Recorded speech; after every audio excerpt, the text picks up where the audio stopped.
तो दोस्तों इस वीडियो को देखो, यह घाट का वीडियो है जो कि ये देख सकते हैं यहाँ पर। ये औरत यह सांप देखकर एक भी कदम आगे या पीछे नहीं गया। आखिर इसको विश्वास था छठी मैया पर, इसलिए ये किसी भी तरह नहीं गया। देख सकते हैं यहाँ पर इसके पास कितना करीब जा रहा है, फिर भी यहाँ से हिल नहीं रहा है। तो इसको विश्वास है पूरा। तो आखिर यह औरत को इतना हिम्मत कहाँ से आ गया, जो कि यह सांप देखकर अच्छे अच्छे को पसीना निकल जाता है, लेकिन यह फिर भी ये देख कहीं नहीं निकला। जो सांप देख रहे हो ना स्क्रीन पर, इस सांप के बारे में देख सकते हो खान सर क्या बोला है, देख सकते हो इस वीडियो में। सारे के सारे सांप में सबसे जहरीला अगर कोई सांप है तो वो है हाइड्रोफिस।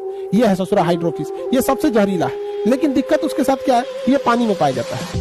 ये दुनिया का नंबर 1 जहरीला सांप है, जो कि इस औरत ने इसको देखकर भी कहीं पर नहीं टसका। तो समझ सकते हो भाई छठी मैया पर इसको कितना विश्वास है। किसी भी तरह होना चाहिए भाई, जो भक्त होता है ना किसी का, उस पर विश्वास तो करना चाहिए। देख सकते हो कितना हिम्मत है इस औरत को, इसको पूरा विश्वास है छठी मैया पर कि कुछ नहीं करेगा हमको।